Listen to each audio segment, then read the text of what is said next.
Fala, meu povo, bora reagir a mais um vídeo aqui do Revista Oeste. Esse vídeo eu achei bem interessante, vale a pena assistir até o final. Semana bem agitada, né? O rumor tá pressionado dos dois lados, mas eu acho que ele vai pender pro lado da anistia, né?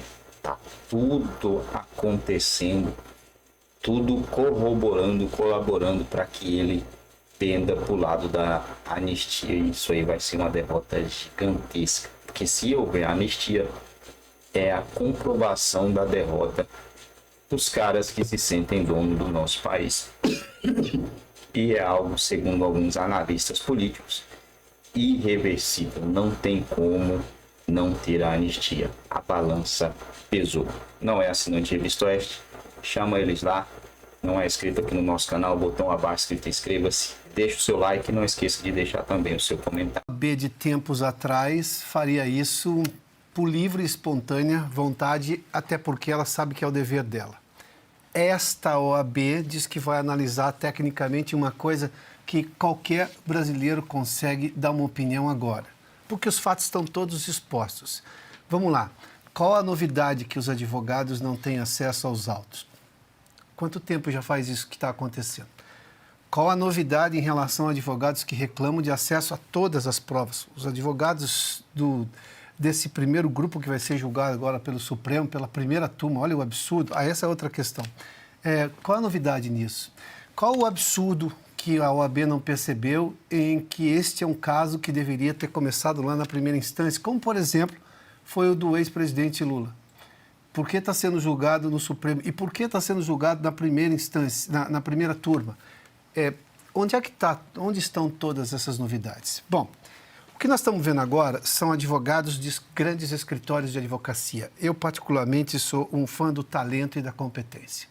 Advogados caros, e normalmente são advogados porque são juristas de excelência. Eles sabem exatamente o que diz a lei e sabem, obviamente, usar a lei a favor do seu cliente. Como a promotoria usa a lei também a favor do Estado para acusar. Tudo bem, isso é do jogo. E aí vem competentes com competentes. Bom, em algum momento teremos uma decisão. Mas, na atualidade, eu vou fazer uma pergunta para o nosso espectador aqui, para a gente pensar junto aqui. Sabendo qual vai ser o resultado, porque duvido que alguém não tenha certeza de qual será a sentença desses casos, que diferença faz você contratar um advogado caro, de um escritório competente, com histórico de sucesso, e um advogado de R$ 200 por hora? Você vai precisar de alguém para assinar uma petição e sabe-se lá o quê e mais nada.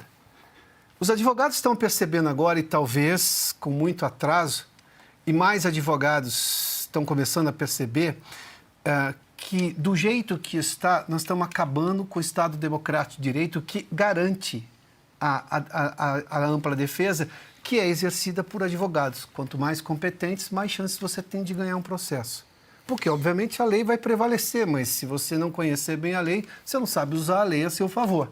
Porque a lei está lá, a lei é estável, ela está estática. O que nós temos agora é que escritórios estão percebendo que, neste momento, a continuar como estão as coisas, em que o Supremo decide o que ele quer, independentemente de lei, de jurisprudência própria, inclusive, a atuação do advogado é nula.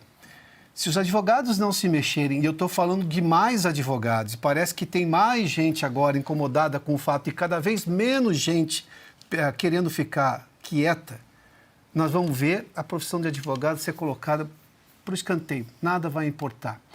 A galinha dos ovos de ouro, se me permite usar essa expressão, que é, obviamente, você pegar grandes casos que juristas de renome, advogados muito competentes, usam aquilo porque é um trabalho de alta qualidade e de alta performance, que, obviamente, vão render muito para esses escritórios.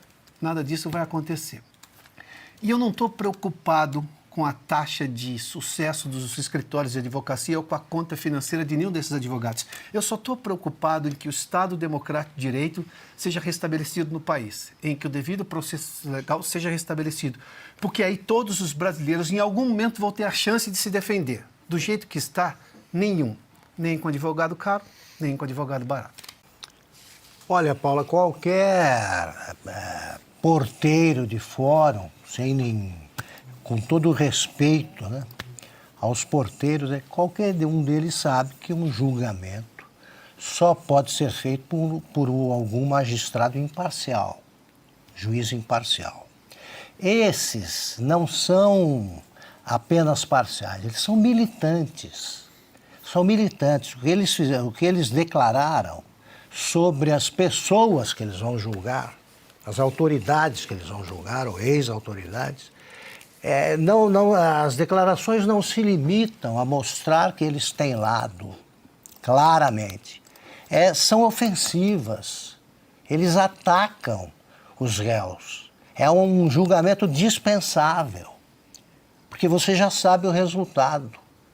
Até recentemente vigorava aquela conversa de não se saber o que vem da cabeça de juiz, barriga de grávida e urna eleitoral. O último desses mistérios caiu agora. Você sabe, dando os números, como é que vai ser a votação do Supremo. Como é possível deixar trabalhar como juiz um Flávio Dino?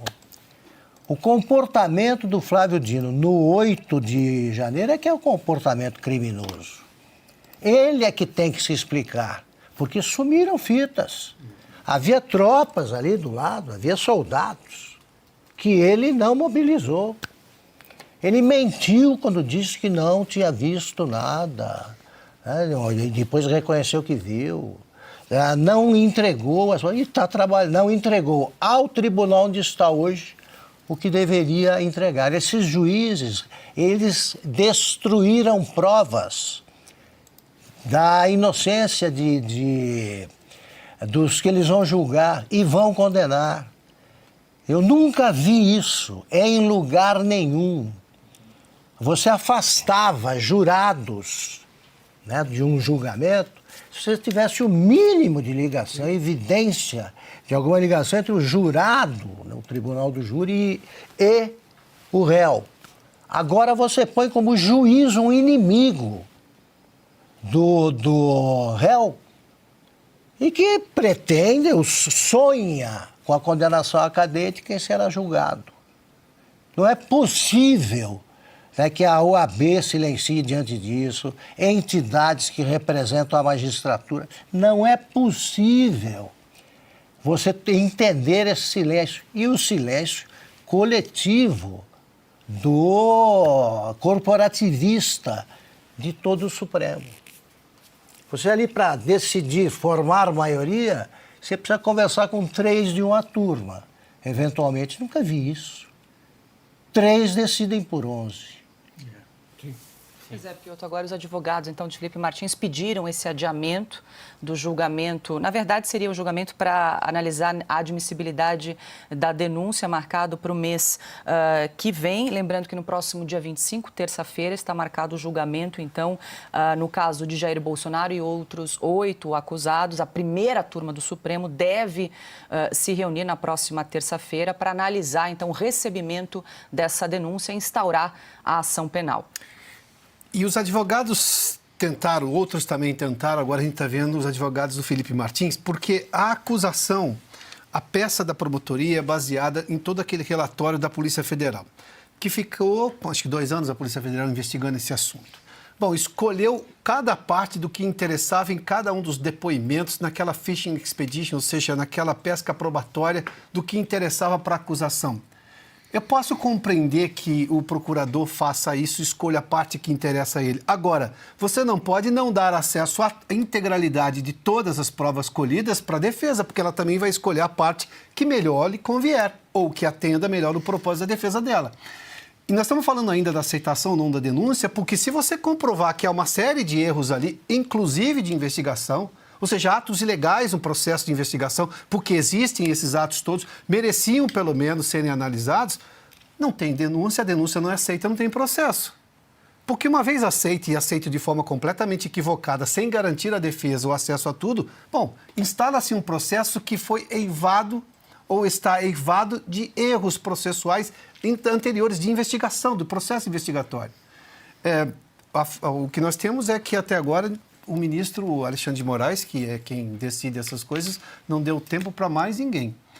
Acho realmente difícil que vá conceder isso ao Felipe Martins ou a qualquer outro que venha a seguir. Embora todos tenham razão em pedir. Mas esse é o Supremo que nós temos, né? É um julgamento estranho. Silvio? Só para fazer um adendo ao comentário, os comentários, o Felipe Martins, e provavelmente concordo com o Piotto, não terá mais prazo. O Felipe Martins, ele pode ser condenado por uma viagem que não fez e provou que não fez, ou por uma minuta de golpe que nunca apareceu. Então, é importante deixar isso claro. A digital dele foi encontrada nessa minuta do golpe que não apareceu, eu repito. Ninguém teve acesso. Onde é que está esse papel? O que é que está escrito nele? Como é que ele foi confeccionado? É verdade que alguém pensou em dar um golpe de Estado mesmo e escreveu lá no papel? Neste dia vamos dar um golpe de Estado baseado no artigo XY e mandou imprimir na impressora do Palácio do Planalto. Ou seja, é tão absurda a história.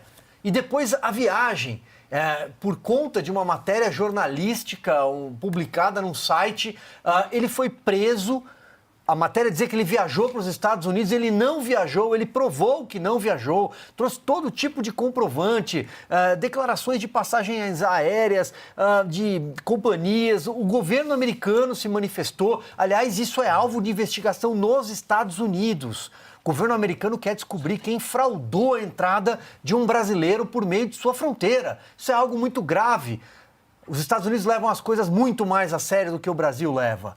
Então, percebam o absurdo e o processo kafkiano. Esse é o mais kafkiano dos processos já vistos no judiciário brasileiro. Uma pessoa que pode, lá na frente, ser condenada por uma viagem que não fez e por uma minuta que não existe.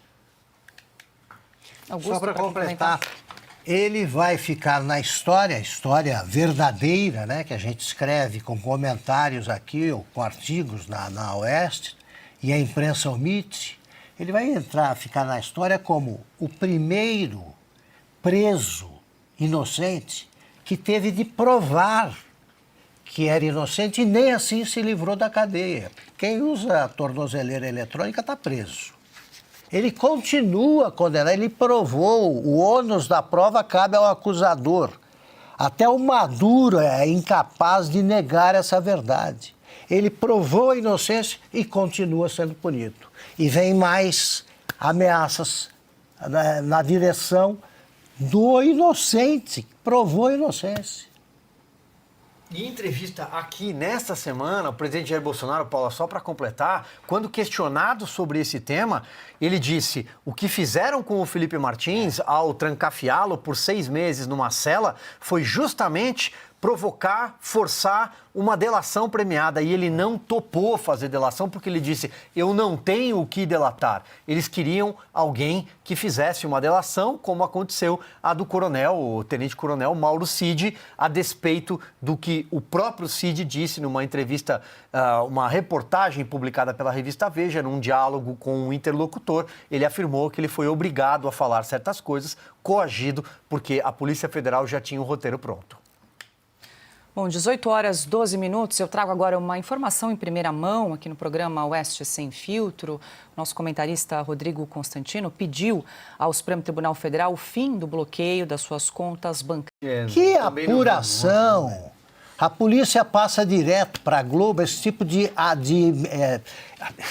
eles estão apurando fake news. Aparece um nome que está em azul. O Congresso não vê. Pois é. Márcio, mas, Márcio Falcão, né? Pois é, não apurou coisa nenhuma. Ouviu uma mentira, colheu uma mentira, né? Foi encomendada a ele a publicação de uma mentira, como acontece diariamente, né? E para prejudicar o inocente. E aí põe apurou nada. O Brasil fica falando em fake news, é o único país do mundo que tem uma associação de jornalistas investigativos, é isso aí? É um nome qualquer. Abrage, né? Como se houvesse o jornalismo não investigativo. Se você faz o gastronomia, você tem que saber se o restaurante é bom, isso não é uma investigação. Tá? Se você busca os melhores filmes, você está investigando, mas eles são investigativos. Eles são a versão brasileira dos americanos, por exemplo, descobriram tudo sobre o caso Watergate. Eles estão investigando. Por que eles não investigam isso aí? Como é possível fazer o que fazem com o Constantino, por exemplo? Que crime o Constantino cometeu? Ele emitiu opinião? Isso é crime onde? Em ditaduras. Estamos tolerando a ditadura? Os jornalistas, antes, até induzidos pelo espírito de corpo, não chegavam a tanto. Eu tenho vergonha da minha geração de jornalistas. Eles são contra a anistia, eles são a favor da punição de inocentes e eles torcem pela polícia, de que antes tentavam escapar. Qual é a diferença entre esse caso e as punições aplicadas durante o AI-5? Então, eu me envergonho dessa geração de jornalistas investigativos que só transmitem sem conferir, até sem conferir a grafia dos nomes. Eles publicam mentiras para punir alguém. Não, só fazer uma pergunta, se você me permite, Paula, Claro. porque já que nós estamos falando que isso daí se chama jornalismo, eu pergunto ao Rodrigo Constantino se ele foi procurado pela reportagem. Exatamente. Porque qualquer manual de redação diz que você tem que ouvir o outro Básico. lado. É básico ouvir o Não, outro em lado. momento algum. Eu fiquei sabendo dessa reportagem agora. O seu advogado, que pelo que eu vi ali em cima, deve ser o doutor Emerson Grigoletti, pelo que eu vi no documento. O seu advogado foi procurado pela reportagem? Um pouco. Ninguém foi procurado. Isso aí não é jornalismo. Constantino, me permita só colocar alguns condicionais aqui, mas é só para montar o argumento. E se por um acaso, porque é absolutamente provável que isso vá acontecer em algum momento, a gente torce para que chegue logo, chegasse à conclusão de que o congelamento das contas do Constantino é um ato ilegal. Por que é? Mas, enfim, que a justiça chegue a essa conclusão, esta justiça. Como é que se repara um dano causado? Porque dentro da lógica garantista do Supremo Tribunal Federal, você não quer causar um dano irreversível. E se o recurso liberado neste momento permitiria um tratamento, ou um conforto que seja espiritual, psicológico, de que, olha, eu consigo com esse dinheiro fazer isso, tal coisa, e isso pode melhorar o tratamento do Constantino. Porque dentro da lógica garantista, eu vou usar essa palavra toda hora, tá? Porque é o Supremo que se diz garantista. Você não toma nenhuma atitude que seja irreversível para punir uma pessoa. Porque você tem a ideia, e você sabe que o direito pode, lá na frente, chegar à conclusão de que tudo que foi feito para punir essa pessoa estava errado. E aqui nós estamos falando de um crime de opinião, que a Constituição proíbe. Então, eu coloquei aqui o condicional só para construir o argumento, porque nós sabemos que crime de opinião não pode ser punido no Brasil. Não com congelamento de contas, com banimento de pessoas, como a gente está vendo agora, por decisões da alta corte brasileira, da corte mais importante do país. E aí o jornalista vai lá e escreve uma matéria como essa, sem considerar qualquer coisa básica no jornalismo de colocar todos os lados na mesma equação? Vamos lá, né? E não ouviu o lado acusado. Nem se deu o trabalho de... Muito bem, muito bem. É isso aí, meu povo brasileiro. Será que a anistia sai depois dessa daí? Tá bem propício, né, gente? Muito, mas muito propício mesmo a sair essa anistia. Eu acredito que dessa vez as coisas... Esse é o ano, né? Não é nem questão das coisas. Eu acho que esse é o ano da vitória do povo brasileiro. Esse é o ano da reviravolta que teremos aí. E estou confiante que o povo brasileiro vencerá essa batalha. Estou bem confiante que nós venceremos, sairemos vitoriosos nessa batalha, né? Eu acredito que o Brasil vai ser liberto e os primeiros passos, né, serão dados justamente com essa anistia vai pender muito, isso aí vai arrebentar muito com os caras ali dentro. Nitidamente os caras sentiram, né, que essa anistia sairá, convidaram o Mota para esse jantar, deram uma cartinha para ele ler lá, ele leu, aí se ele tá pressionadíssimo dentro do Congresso para aprovar a anistia. Meu irmão, só que aí os caras já inventam, você viu a reportagem que saiu, que ele estava envolvido em não sei o que lá, em não sei o que lá mais. Os caras ali dentro são terríveis, gente. Eu não desejo para uma pessoa de bem participar daquilo ali. Né? Ali é um covil, ali é algo podre ali dentro, podre demais, muito podre.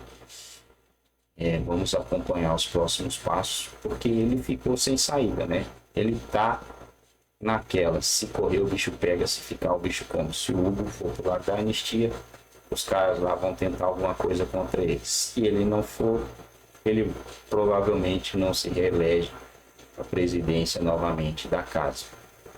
Então não vai ter saída. Né? E eu acho que ele vai pender pro lado do povo, né? Pro lado do povo brasileiro. E pode também até pender para um empichamento, né? Porque os caras, vamos caçar o sei que não, ele é da Câmara dos Deputados, né? Não do Senado. E se fosse do Senado, daí, você vai fazer isso? Então vou ler aqui, ó, o pedido de empichamento de vocês e tá tudo certo, né?